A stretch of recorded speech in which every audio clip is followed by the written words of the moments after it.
Bom dia, tarde, noite ou madrugada, a hora que for. Eu sou Stamato, autor da saga A Era do Abismo e anfitrião da iniciativa Mochileiros do Multiverso, que une e fortalece autores e autoras nacionais através de dicas de escrita criativa e mercado editorial. Hoje vamos papear com a Ana Lúcia Merege, autora e organizadora de vários livros. Então, por favor, Ana, se apresente. Bom, gente, tudo bom? Eu acho que boa parte das pessoas aqui já me conhece, pelo menos de nome. Algumas me conhecem muito bem, né? Tem até parentes aqui junto. E amigos e pessoal que trabalha comigo na Biblioteca Nacional, na Draco. Então, eu sou Ana Lúcia Merege, eu sou bibliotecária, né? Trabalho na Biblioteca Nacional, já tenho 25 anos. E também sou escritora, principalmente de fantasia para jovens. O meu livro mais conhecido, embora não o meu primeiro livro, é O Castelo das Águias, publicado pela editora Draco, que tem duas sequências, A Ilha dos Ossos e a Fonte Âmbar, e também tem outras histórias no mesmo universo, como Juvenis, Ana e a Trilha Secreta e Orlando e o Escudo da Coragem. Além disso, eu escrevi também vários contos que estão em coletâneas espalhados por aí, revistas online, né? Tenho participado de muita coisa. Felizmente, parcerias e parceiros não me faltam, graças a Deus, e essa é uma das coisas assim que eu mais prezo no meu trabalho. E, além disso, eu também sou organizadora de coletâneas, né, pela Draco. Organizei Excalibur, Medieval, que foi co-organizada com o grande Eduardo Cassi, Magos e Duendes, né, que foi o Prêmio Leblanc, agora de 2020. E esse ano eu estou metida em muitas outras coisas também, né?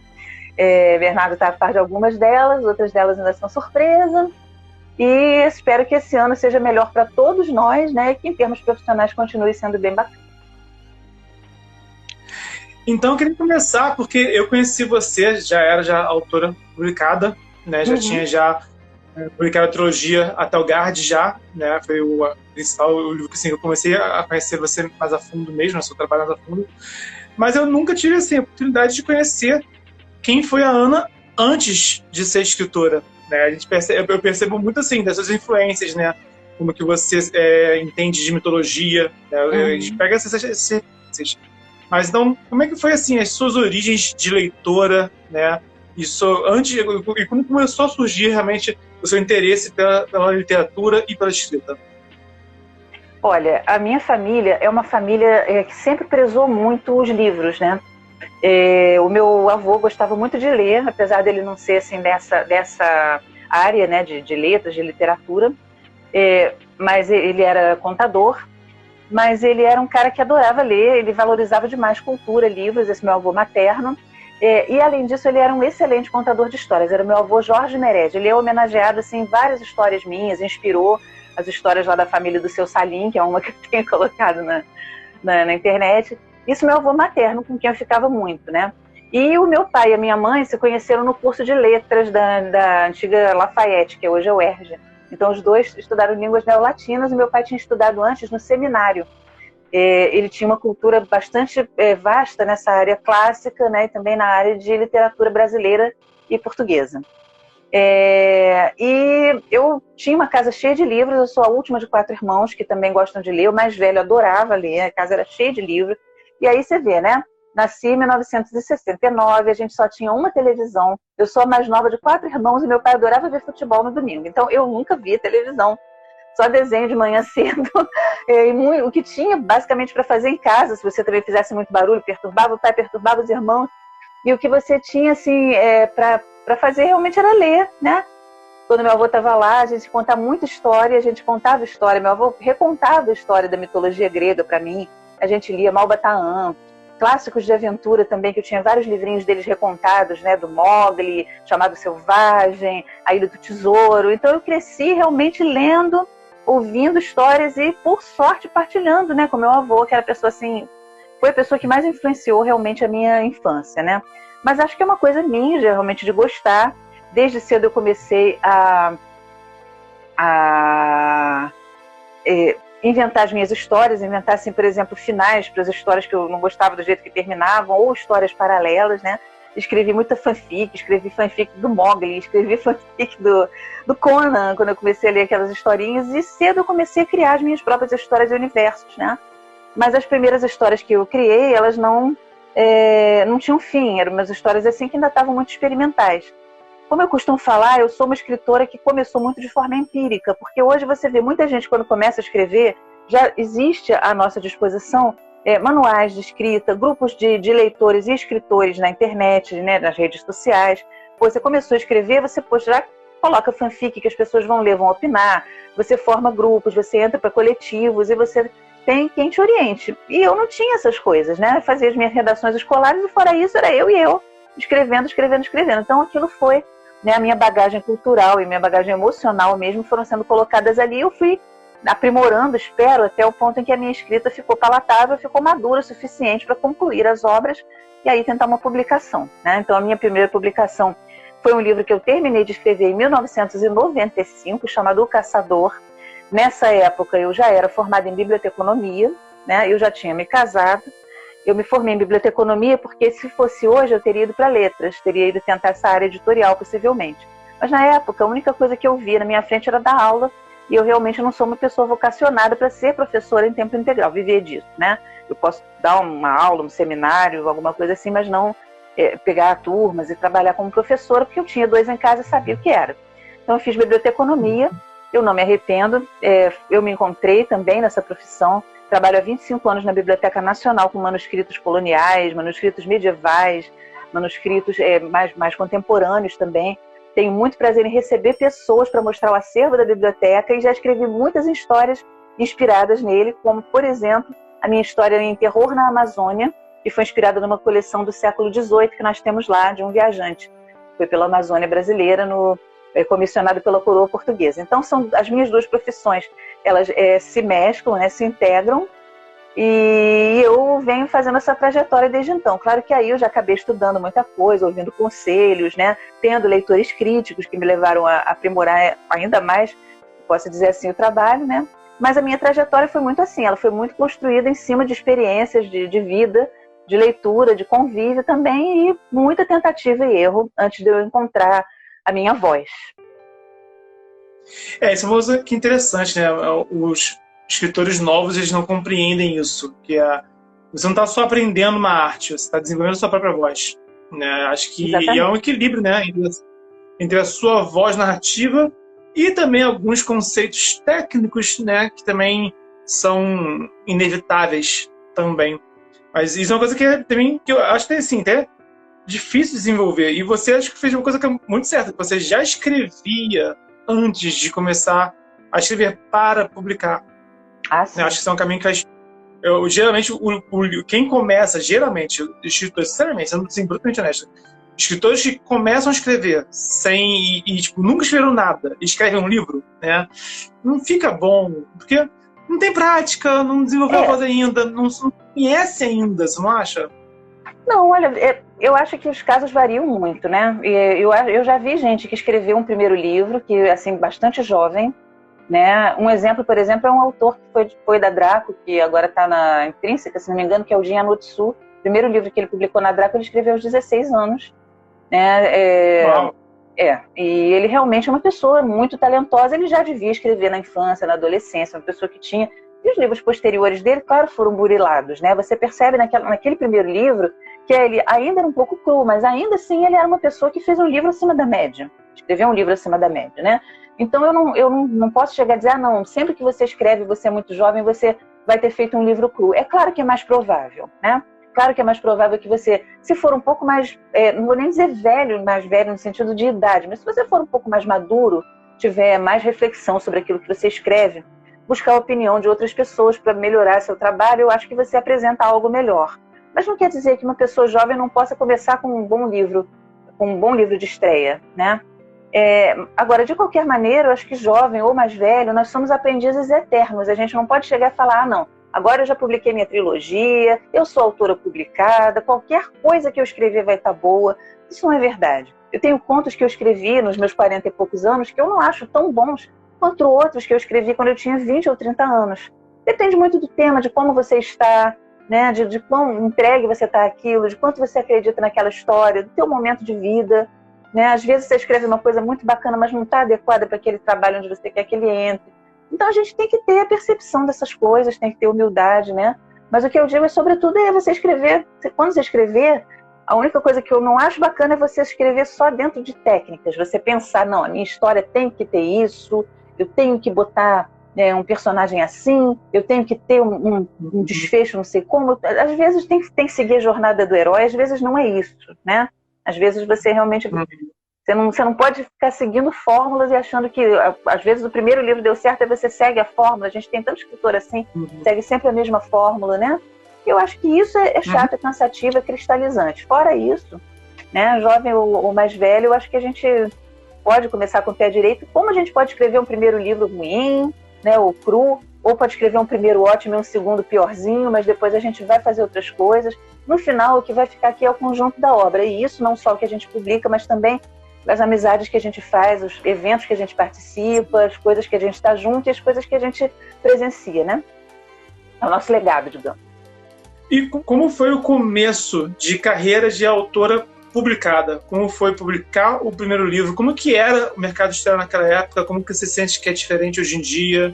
Como foi esse começo? Olha, pergunta bem interessante. Vou dar uma saudação para o Bruno, que chegou aqui. E então, o que acontece? Quando eu comecei a escrever... Oi, Bruno.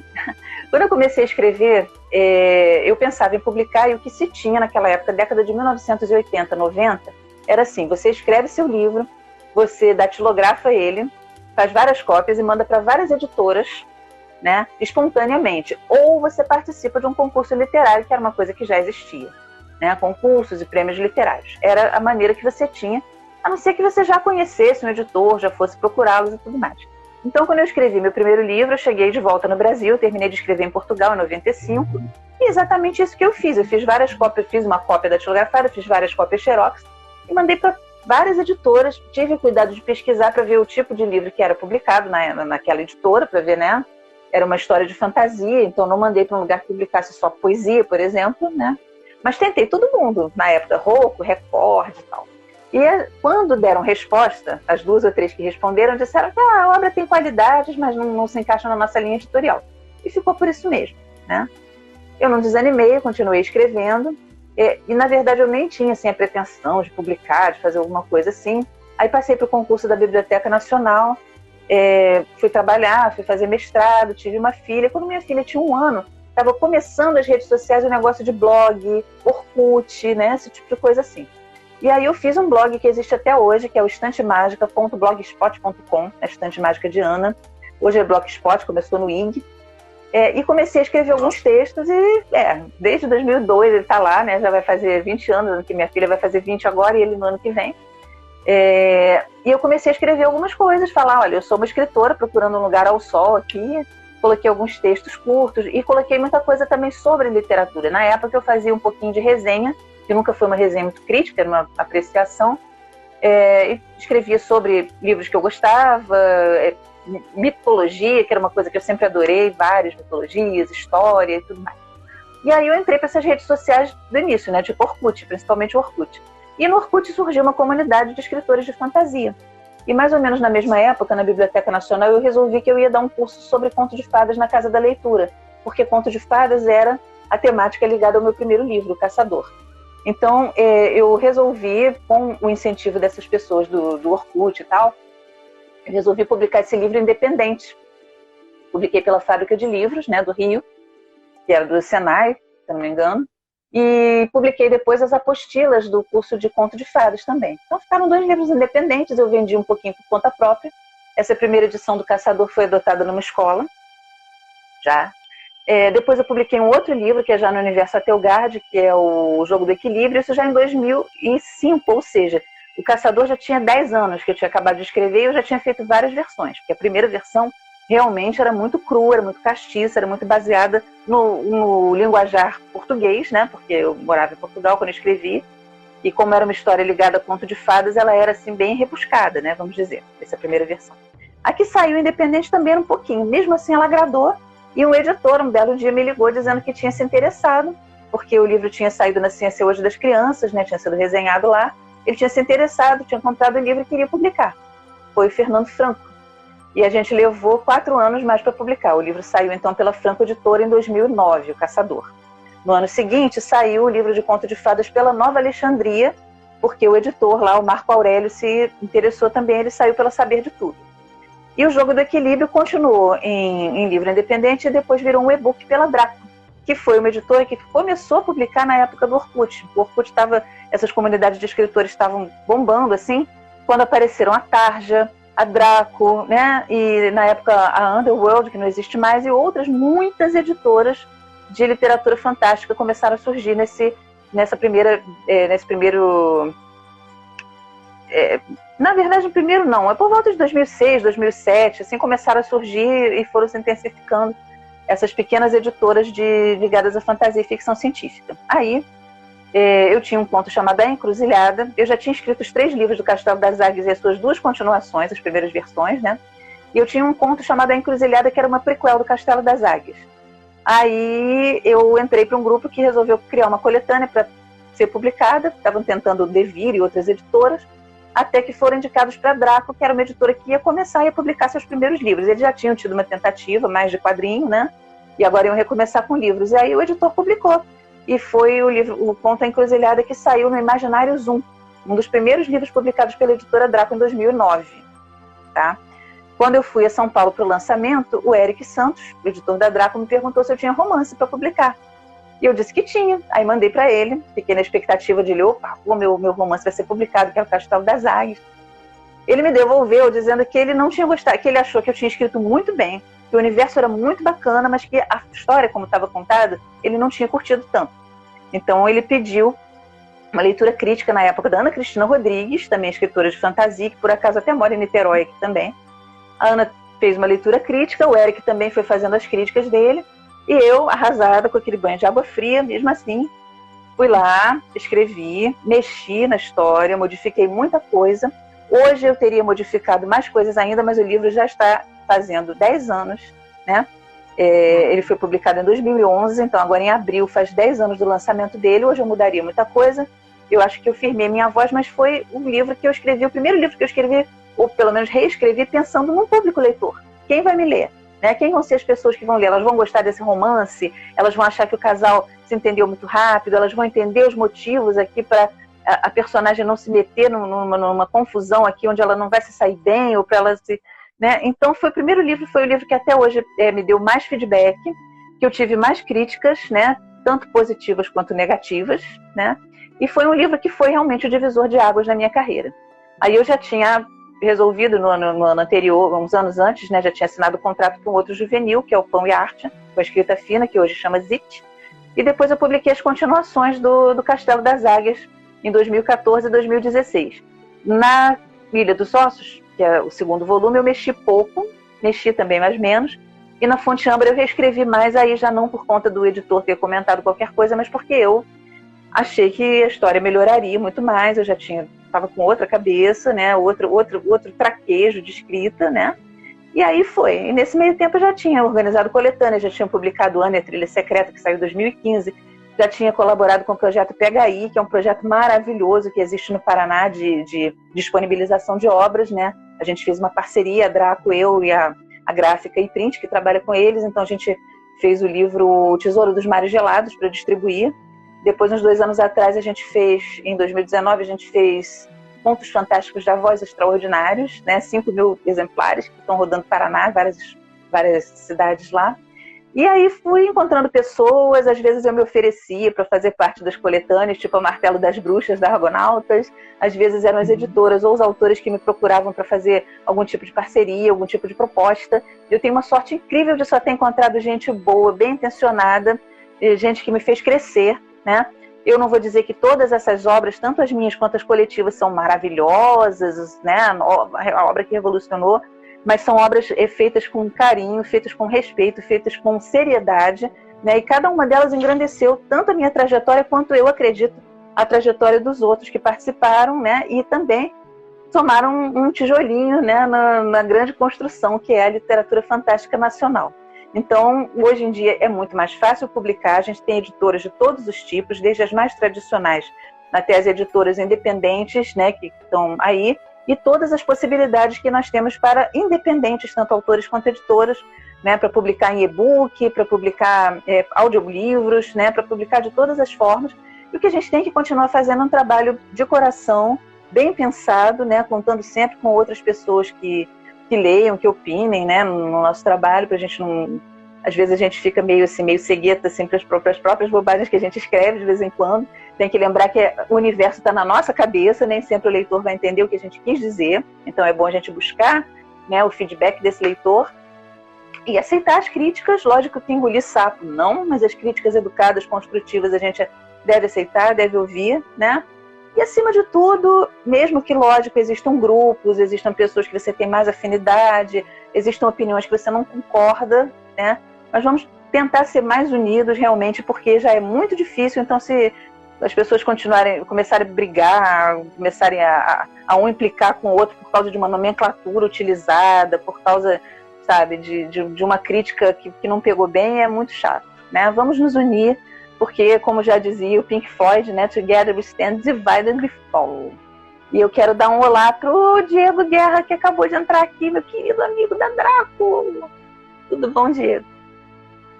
Esse é um ponto que eu acho que é interessante da vida de escritor, né, como um todo, que eu vejo que muitos escritores não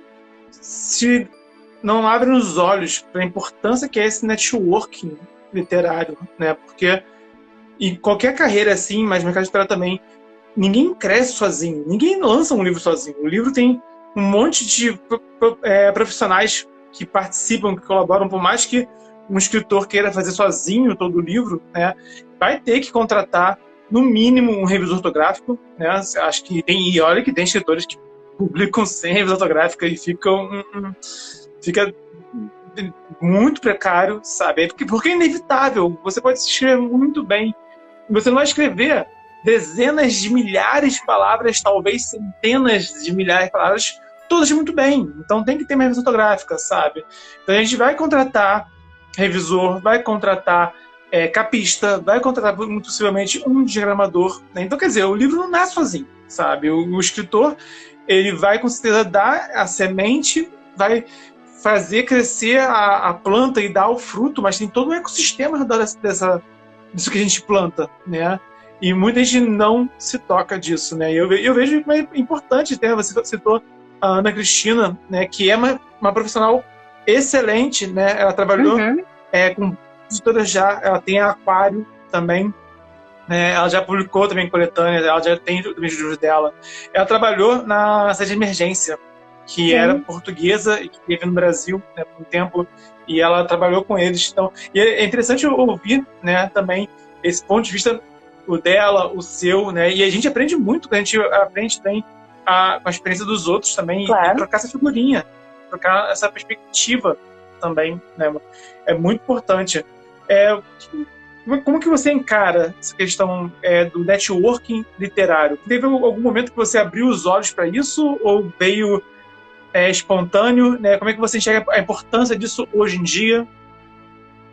Olha, eu sempre fui uma pessoa muito gregária. Apesar de eu ter meus momentos de monja, que eu gosto de ficar aqui, né, no meu escritório, assim, né, aqui de boa, pensando, porque também se você não tiver seu momento de solidão, de reflexão, dificilmente você consegue produzir uma obra literária ou até estudar as coisas que você precisa. Eu escrevo muita ficção, muita fantasia, não vou nem dizer ficção, mas muita fantasia histórica, e eu também tenho que pesquisar bastante para não dizer bobagem, né? E então tem momentos que eu preciso realmente do meu tempo, né?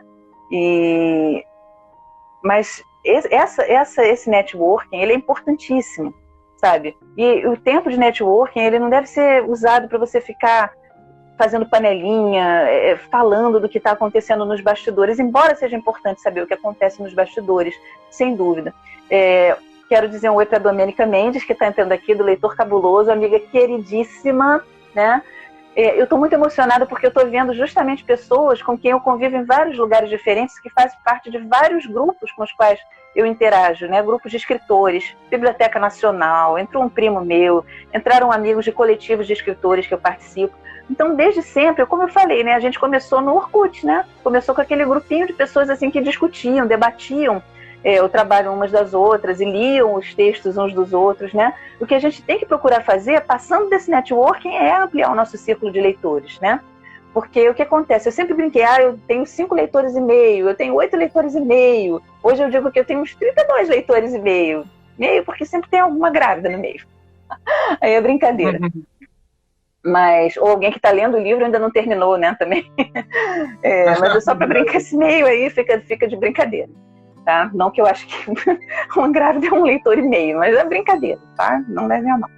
Mas, ou é uma estatística, talvez, mas a gente tem justamente que ampliar esse círculo, né? Porque, repara, muita coisa que acontece, a gente vê, nossa, tanta gente leu Harry Potter, tanta gente leu Percy Jackson, tanta gente leu Mochileiros da Galáxia.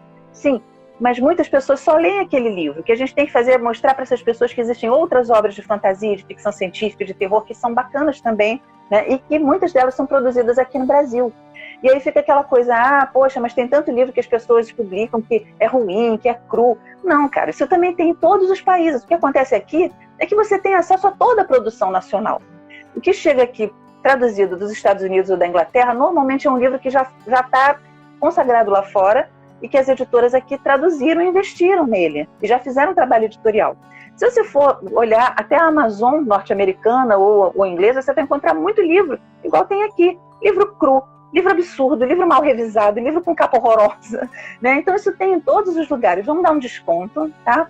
E vamos ler o amigo autor amador, vamos ler um recomendado pelo outro, vamos falar com os nossos amigos que não têm o hábito de ler literatura fantástica, dos livros que a gente lê.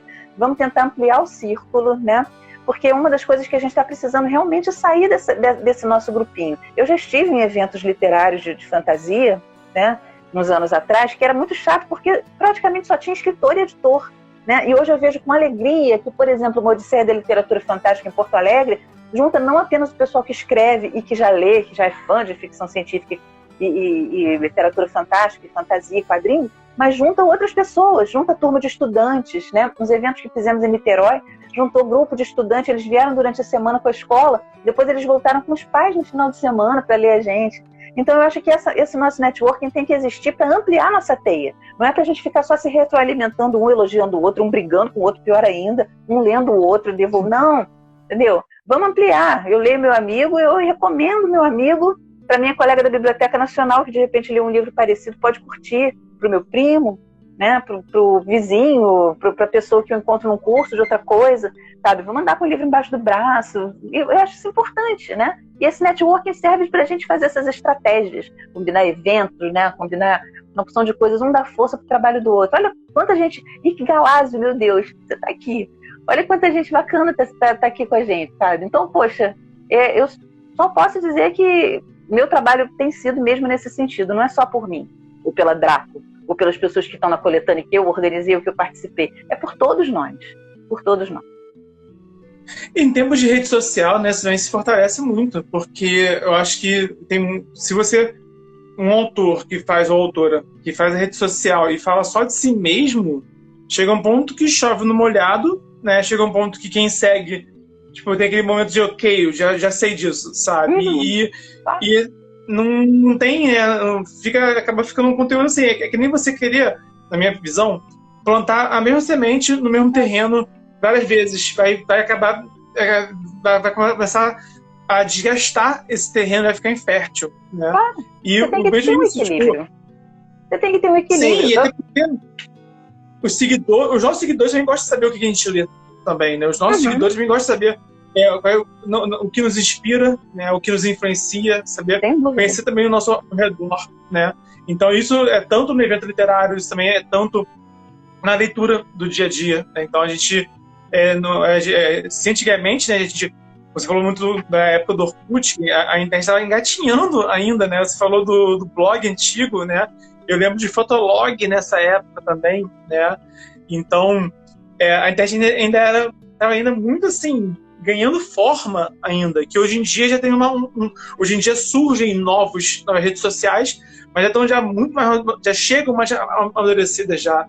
Né? Então a gente tem tanto recurso interessante, né? A gente tem tanta rede social boa para usar, e nós temos tanto conteúdo bom para compartilhar um com os outros. E isso que eu posso compartilhar, acho que essa palavra que é a palavra-chave desse debate também que é networking, compartilhando experiências, leituras, opiniões, debates, e realmente enriquecendo um ao outro.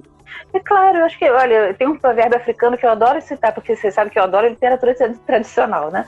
E ele diz o seguinte: você quer ir rápido, vai sozinho. Você quer ir longe, vai acompanhado. sabe? Porque a melhor coisa é partilhar. Aliás, a melhor coisa da jornada é a jornada, né? Você aproveitar a jornada. Eu sempre falo, até se você olhar no Facebook, assim, aquela frase lá que me define é eternamente a caminho de Ítaca. Isso, na verdade, foi inspirado num poema do Constantin Caffarus, né? Caffarus. Mas ele fala, né, o que são Ítacas, né? Você tem que aproveitar a viagem, você tem que passar no mercado dos fenícios, você tem que beber na taverna, você tem que dançar, você tem que ver terras inusitadas e tal. Um dia você vai chegar, mas não se apresse, né? Você vai saber o que são as Ítacas, né? Então, eu acho que as redes sociais, elas servem muito para isso, para a gente conversar e falar de muitas coisas. É muito chato uma pessoa ser repetitiva. Não precisa ser escritor, pode ser qualquer um, né? A não ser que a pessoa resolva fazer, por exemplo, olha, eu resolvi fazer um perfil para compartilhar receitas. Tem muita gente que usa Facebook, por exemplo, para compartilhar receitas. Então faz um perfil, receitas do Bernardo. Pronto. Você vai lá e compartilha suas receitas e não tem problema, porque aquilo é o teu perfil. Se não tenho perfil Ana Lúcia só de escritora, meu perfil pessoal é meu perfil pessoal.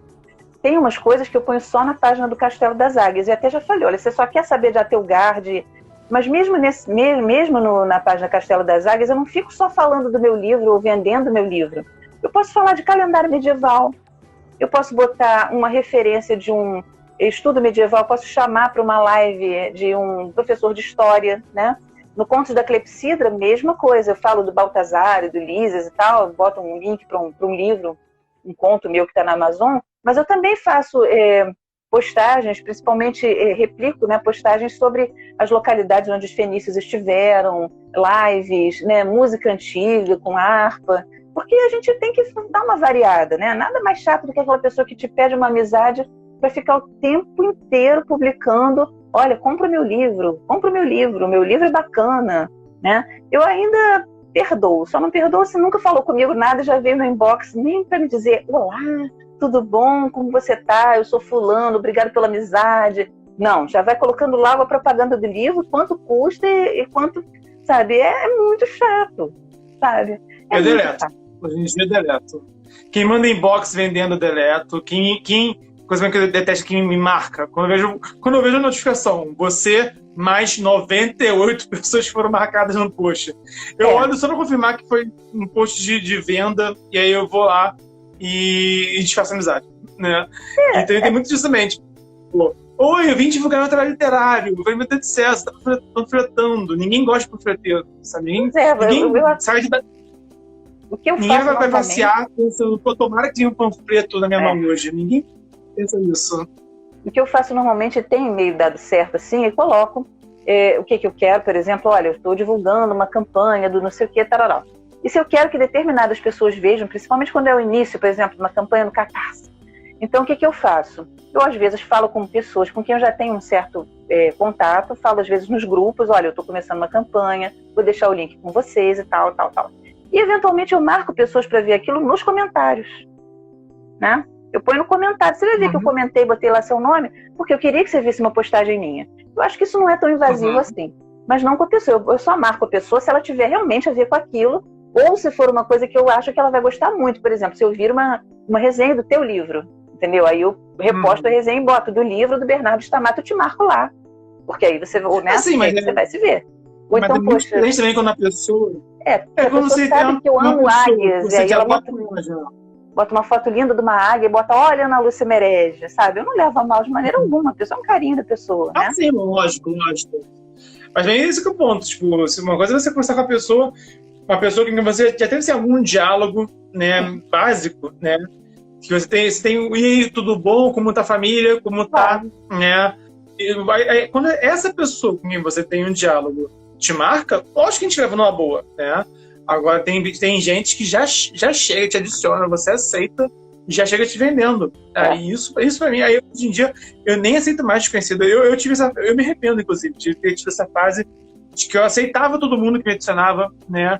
E hoje eu vejo que isso aí não agrega em nada mais, tipo assim, de nada mesmo, sabe? Então hoje em dia eu já nem aceito mais gente aleatória que eu não conheço, que vem me marcar muitas coisas, eu não acho que esse seja o caminho, particularmente. Não. Ana, conta pra gente como que é o seu processo criativo, o seu processo de escrita, como que surge a ideia, como que você bota a mão na massa, como que você faz para começar esse trabalho de escrita mesmo? Olha, várias formas, né? Normalmente, eu começo do núcleo para expandir. Eu não sei se eu acho que chamam isso de floco de neve, uma coisa assim. Eu começo de uma cena inicial, ou uma premissa, ou uma ideia inicial, que pode ser um personagem que eu já tenho, vamos dizer que seja do Castelo das Águias. Assim, Ana de Braque participa de uma festa do pessoal no leste, na casa do professor Narim. Quero escrever uma história assim. Então, como já é um universo que eu conheço, já conheço aqueles personagens e tal, aí eu vou construindo a história e eu já tenho ideia que acontece. Por exemplo, quando ela chega com o Kiran, isso já foi até dito no Castelo das Águias, o filho do professor pede para o Kiran consertar uma pipa, que é o momento que a Ana vê que ele gosta de criança, apesar dele ser casmurro, mas ele gosta de criança. Mais à frente, a dona da casa vai recitar um poema. Mais à frente, a Ana vai ter o futuro dela lido nas folhinhas de chá. Então, eu sei essas 3 coisas que acontecem e terminam com ela dizendo que ela irá a todas as festas. Tá? Isso é uma história que eu planejo escrever e ainda não escrevi. Então, eu sei, que nem um marinheiro, eu sei qual é o porto de onde eu saio, qual é o porto onde eu chego e alguns lugares que eu tenho que passar para deixar as minhas âncoras. Mas Poseidon pode me trollar pelo caminho, eu posso pegar uma tempestade, eu posso encontrar um pirata, eu posso pegar uma calmaria e ter que pegar no remo e me cansar ali.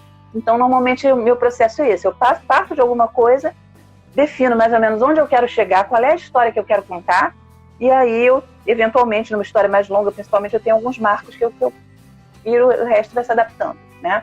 Há situações em que eu escrevo para uma determinada coletânea. Por exemplo, no final do ano passado, meu caríssimo Eduardo Cassi me perguntou se eu escreveria um conto sobre vikings, no universo viking, para fazer parte de um livro dele, que seria uma meta extra na campanha dele do livro Vikings 2. Eu falei, escrevo. Então a única coisa que eu sabia eu tenho que escrever, tenho um mês aqui para escrever um conto de, no mínimo, umas 5.000, 6.000 palavras, né, no universo viking. Tem que ser os vikings no nosso universo aqui. Aí eu pensei, o que eu faço? Veio logo à minha cabeça, vou escrever uma história de troll, né, onde eu vou botar o troll na Islândia. Aí eu comecei a pesquisar a Islândia, como é que são as fazendas da Islândia, aí eu me deparei com skir, que é um queijo muito gostoso que eles comem na Islândia. Eu falei, cara, eu vou fazer uns trolls que adoram queijo. E aí eu resolvi que eu ia escrever, eu pensei numa história, depois eu desmembrei a história, e aí eu pensei em escrever ao estilo das sagas islandesas. Quer dizer, o processo de construção, ele vai sendo aos poucos, né? Eu defino quem vai entrar na história. Se é a Telgard, eu já sei mais ou menos o estilo da Telgard. Se é a Ana que escreve, o Kiran que escreve, o terceiro personagem, ou eu, Ana Lúcia, narradora, eu fico muito confortável porque eu já sei o tipo de voz que cabe em Telgard, né? E que muda um pouco se eu estiver conversando com jovens, como eu fiz no Orlando. Mas se eu estiver escrevendo num outro universo diferente, a coisa pode variar. Então, nesse universo, por exemplo, que tem o seu Salim, que é esse que eu ando colocando uns pedacinhos de conto, assim, tem história escrita de uma forma meio fluxo de pensamento, tem história humorística, né? E depende de eu encontrar o jeito ali. Mas eu posso te dizer que normalmente eu parto da folha para a árvore, e não o contrário. Só que às vezes eu parto da folha já sabendo que a árvore é. Às vezes não. Quando você escreveu a trilogia, você já sabia como que ia ser os 3 livros? Ou foi um de cada vez? Você teve algum planejamento? Como não. Foi? O primeiro eu não sabia como ia ser o segundo e o terceiro. No segundo, eu parti da premissa, que eu vou falar porque está na contracapa do livro, e essa altura, né, os 32 leitores e meio já sabem. Eu parti da premissa que a Ana ia sumir no meio de uma viagem, e o Kiran, que é um mago, não ia ter como encontrá-lo por meios mágicos, porque ele estaria preso a um juramento de que ele não ia mais stalkear a esposa dele como ele fazia antes, né? Então esse livro começa com uma discussão entre do casal, né? Mostrando que, apesar dele ser um cara mais velho, dele ser um mago, dele ser um cara não sei o que, ela tá em pé de igualdade com ele, ela deita ele mesmo, tipo, ele, não, você não vai, ela fala, eu vou, e ela vai, e ele não vai segui-la com a magia. Então, quando ela desaparece, ele tem que segui-la como qualquer pessoa, atrás das pistas, né? E até metade do livro a gente acompanha a jornada dele, então é ele que narra a história. Quando chegou no terceiro, eu sabia que eu queria fazer os dois narrarem. Mas, ao mesmo tempo, eu queria que outras pessoas também tivessem a oportunidade de colocar o lado delas ali. Então, tem um capítulo da Ana, tem um capítulo do Kiran, e depois tem sempre um capítulo de um terceiro personagem. Às vezes até um vilão da história, um antagonista, digamos assim, né? Às vezes um amigo, às vezes uma pessoa que eles pensam que é bobinha, mas está sabendo de tudo. Às vezes uma pessoa que vai dizer qual é a verdade, que os dois estão enganados. Às vezes uma pessoa que vai passar as impressões delas. tem um cara que está no exército inimigo, então para ele o Kiran é um mal, é um demônio encarnado, e é o herói da história, né? Então a Fonte Âmbar foi dessa forma. Eu não sabia como ia ser, assim, o que ia acontecer, tanto que foi um livro que eu modifiquei muito, mudou muito, né, da versão anterior para que saiu. Mas eu tinha uma noção mais ou menos de quem eu queria que contasse a história e como, né? Agora, pensando num possível quarto livro de Atelgard que continua essa história, eu tenho a premissa. Mas eu já mudei várias vezes de ideia e eu confesso que eu não sei se eu chegarei de novo a escrever um livro tão longo assim, porque eu estou me acomodando muito nos formatos conto e noveleta. Né, histórias até umas 30 mil palavras estão sendo muito confortáveis para mim e está surgindo muita oferta para eu me engajar em vários projetos que estão valendo super a pena. Então, não sei, vamos deixar o destino, deixar o acaso. Você não pensa que ver contos de Atelgard, um modelo de juntar as duas coisas? Sim, mais contos, claro. Né? Tenho escrito, inclusive. O último até foi no início do ano passado, que foi um conto do Cipriano, que é um saltimbanco de outra região de Atelgard, mas ele visitou o Castelo das Águias quando a Escola de Artes Mágicas estava começando. Né? O Kiran não estava lá ainda, muito menos a Ana, e ele é um saltimbanco que foi lá ensinar e tal, e como o Cipriano sempre tem uma questão social muito forte por trás, né?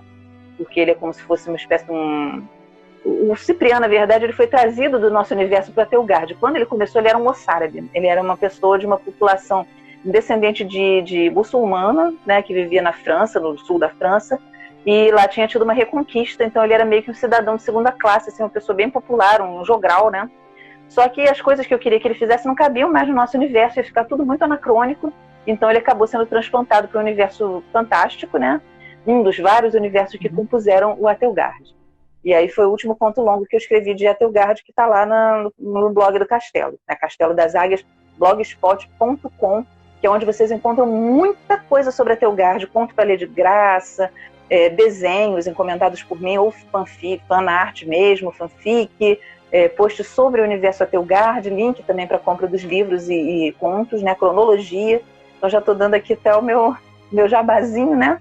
Mas realmente eu acho que quem quiser conhecer meu trabalho vale a pena, porque ele tem muita coisa gratuita lá e para conhecer realmente, pelo menos esse, né? Essa parte do, digamos, Merege Verso. O Rick Galazzi, querido, aqui está dizendo melhor blog e tal. Eu tenho muita sorte com meus amigos mesmo. Quando você fizer uma antologia publicada de Atelgard, eu tenho certeza que eu vou estar devorando e criticando aqui assim que sair. E muito obrigada. O seu trabalho como organizadora de coletâneas, como que é esse trabalho de se pegar vários autores, vários contos e sintetizar uma publicação? Como é que é isso? O trabalho de organizador de coletânea, né, digamos antologista, embora sejam coletâneas, né, é um trabalho que eu adoro fazer. Eu tenho uma amiga chamada Lu Evans, eu acho que ela não está aqui hoje, mas pessoas que trabalham com ela estão ou estiveram aqui, por exemplo, a Liana Zilber, eu já vi que esteve aqui com a gente. A Lu Evans, ela falou para mim que para ela é como se fosse uma cachaça, assim, de organizar as coletâneas, né? E é realmente, né? Então, o que acontece? Para mim, tipo assim, eu quero fazer uma coletânea, essa do Duende já estava na minha cabeça fazia muito tempo. Então, o que a gente faz? A gente define um tema, tem coletâneas que não tem um tema, tem, né, tipo, gênero fantasia e tal. Nem todas têm um tema. Mas a gente, você o editor, você e você. A gente, eu e o editor. Em todos os casos, foi uma proposta minha, que foi aceita pelo editor. E no último caso foi muito interessante, porque nos dois últimos casos, na verdade, foi muito interessante. O Magos, a gente ia fazer um volume de uma série que era para jovens, né, de romances para jovens, escrito só por mulheres, que era Meu Amor É. Então a gente teve Meu Amor é um Anjo, Meu Amor é um Mito, Meu Amor é um Vampiro, Meu Amor é um Sobrevivente. Foram 4 volumes. Meu Amor é um Sobrevivente, eu co-organizei com a Janaína Quervezan. E a gente ia fazer Meu Amor é um Mago também. Só que essa série não era uma série assim que estava dando tão certo em termos editoriais, né? E aí a gente resolveu ampliar isso. Em vez disso, fazer uma coletânea Magos. Então, por exemplo, acho que 2 autoras que estavam convidadas para escrever para Meu Amor é um Mago aproveitaram um conto para magos, né? E a gente deixou, podia ser qualquer mago e magia, podia ser no nosso universo, podia ser um conto mais para jovem, podia ser um conto mais romântico, podia ser fantasia urbana. No meu caso foi um conto de Atelgard com o Kiran. Antes dele já era um mago, mas ele ainda era um mago mais jovem, ainda estava numa, digamos, uma outra escola de magia, né, de Riverastia, que é onde você vai do quarto círculo em diante e tal. Então ele aparece ali fazendo um ritual e tudo mais. E essa coletânea, embora ela tenha contos muito bacanas, ela não é uma coletânea que eu considero assim tão coesa, porque ela tem contos ótimos, mas que juntos eles são diferentes. Ele tem um conto mais juvenil, ele tem um conto mais adulto, a lá Eduardo Cassi, né? Ele tem um conto mais bem humorístico. Então ela ficou uma coletânea com bons contos, mas como coletânea ela ficou dispar, né? Então quando eu propus a Duendes, o Eric me pediu, olha só, vamos fazer uma coisa, fantasia dark. Pode ser urbana, pode ser medieval, pode ser o nosso universo, pode ser um universo criado pelo escritor, pode ser um duende japonês. Inclusive, as convidadas, a gente já combinou, né, que nós teríamos uma variedade. Então, o meu duende era galês, meus duendes eram galeses, né? Nós tínhamos duendes japoneses com a Aya Maeda e duendes latino-americanos com a Simone Saueressig, que faz um trabalho de pesquisa incrível, autora de Sóis da América e de vários outros livros, né?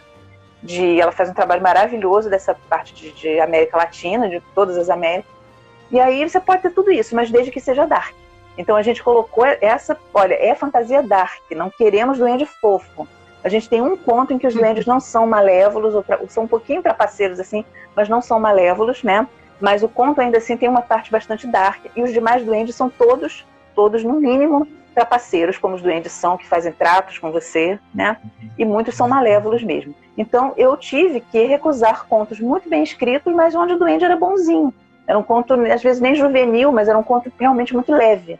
E também recusamos contos onde o duende aparecia assim, tipo nas reminiscências de uma velha senhora. Um conto intimista, maravilhoso, do Pedro Viana, que é um dos autores que está na Excalibur. Espero que ele não se chateie de eu estar dizendo, mas eu estou dizendo para elogiar. Ele mandou um conto incrível de lindo, mas o conto não atendia a essa especificação de ser uma fantasia dark, tá? Então quem organiza a coletânea tem que ver isso. Às vezes você vai receber um conto muito bom, mas ele não está nas especificações. Você pode ser flexível? Pode, tá? Mas se você tem muitos contos bons dentro, como eu felizmente tive, tem muitos contos bons dentro da especificação, você vai seguir a especificação.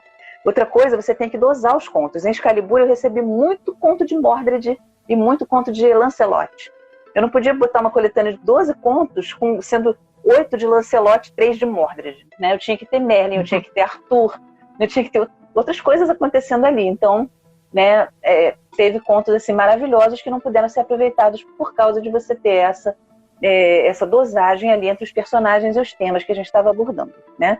E no fim, você tem que trabalhar o teu conto. A gente faz nas campanhas do Catarse, que o Rick até elogiou. Eu estou vendo que entrou o Rafael Duarte, né, que é do Núcleo de Cinema e Literatura André Carneiro, escritor também, que também organiza coletâneas, né, e, junto com o Walter Cardoso e a Leda Sena. São as coletâneas Tempo, né? Eu estou na Tempo de Dragões e agora também na Tempo de Exploradores, esperando ansiosamente pela próxima, que eu não sei qual é. Então, quando você organiza a coletânea, você tem que ter em vista também o teu público. Se a gente botou fantasia dark para leitores mais acima de, sei lá, 15, 16 anos, a gente foi fazer um trabalho em cima disso, né? O projeto gráfico ficou voltado para essas pessoas, os sites que colocaram também fizeram essa pegada. Então não adianta pegar o Duendes e dar para uma criança de 10 anos ler. Talvez tenha um ou dois contos ali que possa ler, mas eu mesmo não recomendo, né? Com Mago você tinha conto para criança de 10, 12 anos e tinha conto adulto, né? Que eu chegava para as pessoas e dizia, comprei para o meu neto de 13 anos, assim, pelo amor. Primeiro conto, olha, lê primeiro, vê se você quer realmente que leia, porque é um conto adulto, um conto bom, mas é um conto adulto. Então ali em Duendes a gente acertou a mão realmente. Eu considero que foi um trabalho maduro. Como todos os nossos trabalhos, a gente vai ficando cada vez mais maduro, né? Não estou dizendo que as outras são ruins, pelo contrário, são todas ótimas coletâneas e vocês vão ficar muito felizes se comprarem cada uma delas. Eu só estou dizendo que assim como o nosso trabalho de escritor, do nosso trabalho de antologista, a gente também vai se refinando, vai encontrando a nossa voz, encontrando o nosso público, né, e fazendo um trabalho cada vez mais diferenciado, né, que eventualmente você pode fazer uma coletânea genérica, uma coletânea de fantasia que todos possam ler. Aí você recomenda para o pessoal que costuma pesar mais a mão, olha só, é para todos os públicos, faça uma coisa leve, né, dose a sua mão. Então tudo se faz, tá? Só que você tem que saber exatamente o que você está fazendo, para quem você está fazendo e quais são os critérios que você vai seguir ali. Mas eu adoro fazer coletânea e provavelmente em breve eu vou estar chateando o meu editor, assim, querendo fazer outras, né? E como é que você lida com o mercado editorial? Como é que é essa perspectiva de estar inserido nesse mercado editorial? E você que é uma pessoa que está no mercado editorial não só como autora, você está no mercado editorial com várias perspectivas. Como é que você lida com como é que você enxerga e lida com o mercado como um todo? Eu acho que o mercado editorial está se reinventando, né? A gente está vendo as pessoas começarem muito mais a ler e-book, a escutar audiobook, a buscar trabalhos multimídia. Pouco ainda, timidamente, mas os autores nacionais independentes das pequenas editoras e das médias e grandes editoras estão aparecendo mais. Alguns estão publicando no exterior, que eu não acho que seja o meu caminho, no sentido de eu traduzir meus trabalhos e buscar publicação fora, porque realmente não é a minha praia. Mas se algum trabalho meu for notado lá fora, as pessoas quiserem chegar até mim, ou até a Draco, ou até o organizador, e, poxa, vamos traduzir, a gente vai ver com todo prazer, vai ser muito bom. Mas o meu caminho realmente é tentar encontrar um lugar no mercado aqui dentro, para mim, para as pessoas que estão comigo, não necessariamente na mesma editora, mas as pessoas que eu acho que fazem um trabalho bacana e que são pessoas bacanas. É um trabalho de formiguinha, que nós somos cigarras, mas nós fazemos da mesma forma. A gente vai em evento, a gente faz os nossos eventos online, que não deixaram de existir. A gente fez o evento lá de Niterói, a Flinite, online. A gente está fazendo um monte de lives bacanas, a gente faz lançamento, a gente faz muita coisa. Então não adianta esmorecer, não adianta ficar, mas eu não estou vendendo, mas eu não estou fazendo. Escreve o que você gosta, escreve o que você curte. Se realmente vender é uma opção, vai estudar marketing editorial, vai tentar uma alternativa.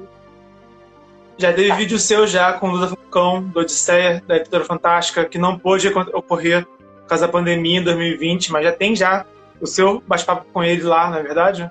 Sim. E a próxima Odisseia já está marcada, que vai ser virtual também.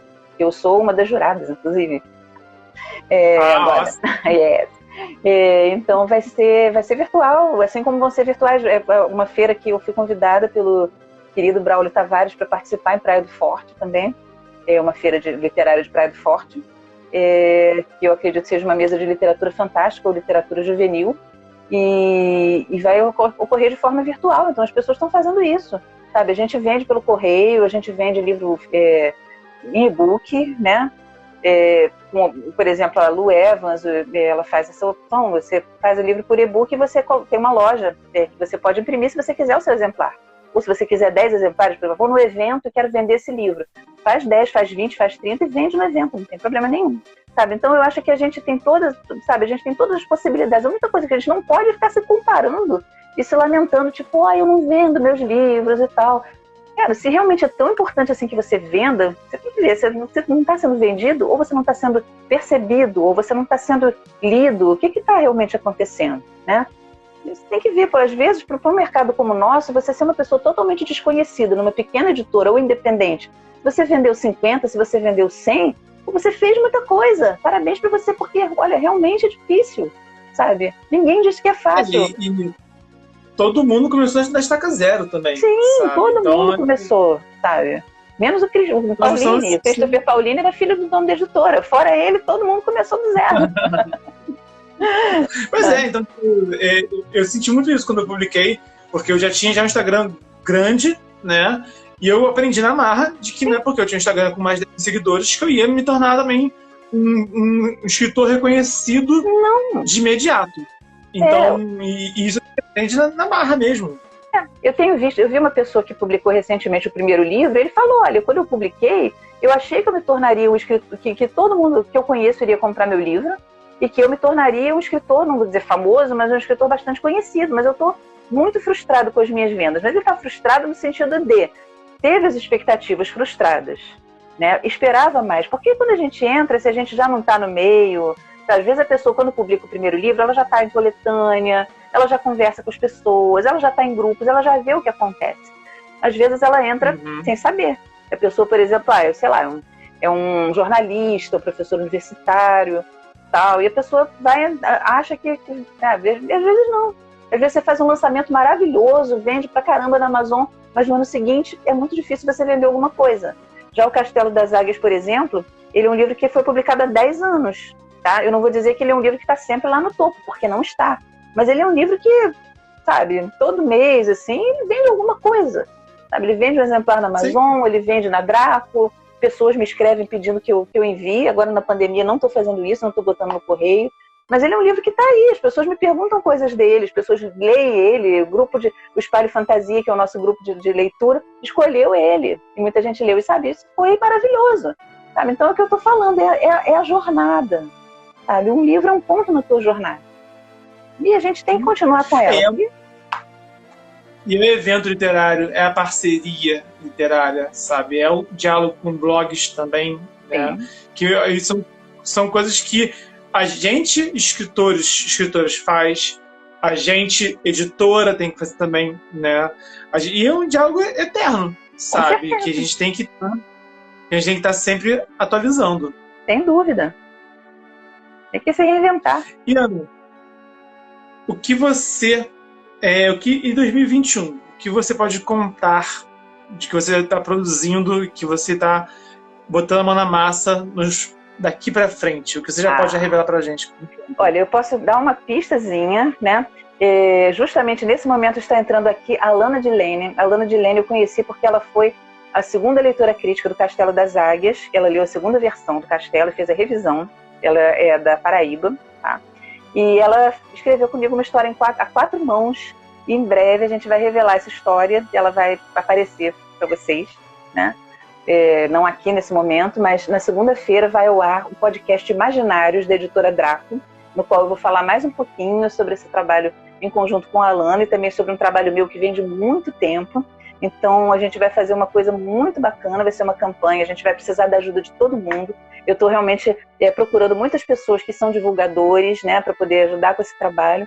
E em breve, agora ainda em janeiro, a gente vai revelando aos poucos o que vai pintar por aí. Mas eu espero que realmente vocês gostem, porque a gente está fazendo com todo carinho, todo cuidado. Fora esse trabalho, né, vai pintar o livro que tem a história do Viking. Eu estou em umas 3 ou 4 trabalhos coletivos, né, nos quais eu atuo como escritora e dou um auxílio na organização, embora não seja realmente a organizadora responsável, né? E várias coletâneas organizadas por outras pessoas também eu estou participando, né? Eu espero alguns projetos também que surgiram no ano passado vão sair agora. Tem o Contos do Tarô para sair. Tem um outro livro, curiosamente, com a temática tarô, também organizada pela Juliana Berlim, que deve sair esse ano agora. Eu estou com trabalhos meus com pessoas da área de quadrinhos, da área de audiolivro, né? Então a gente espera também que algumas coisas saiam assim desse sentido.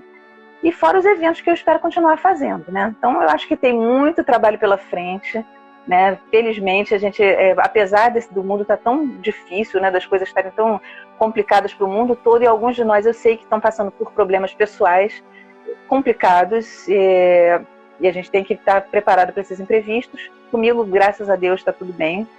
E eu espero que assim continue, que logo, logo a gente tenha uma vacina, a gente tenha uma solução para esse problema, possa se encontrar pessoalmente, né? Mas mesmo que demore um pouquinho, eu espero que a gente continue produzindo, vocês leiam cada vez mais, quem escreve, continue escrevendo, não tenham medo de crítica, não tenham medo de fazer feio, porque eu acho que ser profissional é isso, sabe? Você encarar que às vezes o teu trabalho não está perfeito e você querer melhorar sempre, né? E também você, quando você for falar do trabalho do outro, você ser profissional também e ser gentil, ser educado, ser incentivador. Porque, olha, de crítico o mundo está cheio, sabe? Seja crítico no sentido de construir para melhorar, mas também seja incentivador, porque a gente realmente precisa dar as mãos, a gente precisa se ajudar para construir uma coisa melhor, para aumentar a nossa teia, como eu já falei. E onde as pessoas podem encontrar seus trabalhos? Quais são os seus arrobas? Quais são os seus HTTPs? Então, os meus blogs são estantemagica.blogspot.com. Nele tem uma página de publicações que tem link para os meus livros, para as minhas coletâneas, né? E tem o Leia-me de Graça, que você vai encontrar link para obras minhas para o blog do Castelo das Águias, né? Que tem contos lá, e outros contos meus que estão publicados de graça. No próprio blog Estante Mágica, a gente tem alguns lá também. Tem do Baltazar, tem de Atelgard, tem outras historinhas. Além disso, o blog do Castelo, Castelo das Águias, blogspot.com. Eu tenho um Twitter que eu não frequento muito, que é o @AnaMerege, mesma arroba que está aqui no Instagram. A rede social que eu uso mais é o Facebook, onde eu estou com Ana Lúcia Merege. Estou quase no meu limite de 5.000 amigos lá. Vou fazer uma limpeza, não por nada, mas porque tem pessoas que estão lá há 8 anos, há 10 anos, com quem eu nunca interagi, né? Pessoas às vezes também têm 3 perfis, aí eu vou ficar só com um perfil dessas pessoas. Então, eu acho que logo vai estar dando para aceitar mais gente aqui. Mas se alguém quiser também me seguir no Instagram, logo essa campanha da qual eu falei que a gente vai colocar no ar em breve, muito breve, agora em janeiro mesmo, a gente vai colocar muita coisa no Instagram e também no da editora Draco. Lembrando que a Draco agora, segunda-feira, vai sair o podcast Imaginários comigo, né, que eu vou conversar com o Eric Santos e o Rafael Fernandes, editores da Draco, e a gente vai revelar mais algumas coisinhas. E dia 9 de fevereiro, eu e você vamos estar aqui de volta. Dia 9 de fevereiro, a gente já vai falar mesmo sobre os pormenores das histórias. Já dar alguns spoilers na medida do possível. Spoiler não, né? A gente vai falar um pouco mais a fundo desses trabalhos que vão estar na campanha, né? E de todo o entorno deles. Essas outras coisas, as referências deles, né? E aí a gente espera que os leitores participem, né? Comentem. Ana, uma honra imensurável estar aqui com você. Muito obrigado por compartilhar. É sempre um privilégio. Eu sempre aprendo muito de ouvir você, de conhecer mais você. Então, assim, de coração, muito obrigado pela sua presença. Bernardo, eu que agradeço você ter aberto esse espaço para mim, não uma, mas duas, mas muitas vezes, e pela tua participação em tantas coisas que eu tenho feito, né? Eu espero que essa nossa parceria dure muito e estar com você virtualmente e presencialmente em vários eventos. Para quem não sabe, Bernardo e eu moramos em cidades vizinhas. Eu moro em Niterói, ele mora no Rio. Eu também trabalho no Rio, então é fácil a gente se encontrar, né? Eu talvez seja uma das primeiras pessoas que eu vou ter o prazer de abraçar de novo pessoalmente. E todos vocês que estão aqui, eu agradeço demais terem estado aqui, estarem nesse momento, ou os que já passaram por nós. Depois fica no IG TV, não fica, Bernardo? O vídeo? Sim. Vai ficar no IG, né? Eu vou botar também no YouTube, vou botar também no Spotify, no Anchor e tudo que é a plataforma também. Então vai estar. Beleza. A rede vai assistir um pouquinho mais ainda. Então, olha, então a gente vai ter. Quem não pôde assistir ou não pôde fazer tudo, vai ter várias oportunidades de ouvir esse bate-papo. E quem perdeu também ou gostou, volta, que dia 6 a gente vai estar aqui de novo, conversando. E aí vai ser um papinho mais orientado, tá bom? Foi um enorme prazer. Muito obrigada a todos. Muito obrigado também. E um beijo, Ana. Obrigado por tudo. E quem gostou, dá o like, se inscreve, ativa o sininho. Estamos aí no desafio 306 dias de escrita. É conteúdo sobre mercado editorial e escrita criativa quase todo dia. Então a gente se esbarra pelo multiverso. Valeu. Muito obrigada. Ana, obrigadão. Tchau, tchau.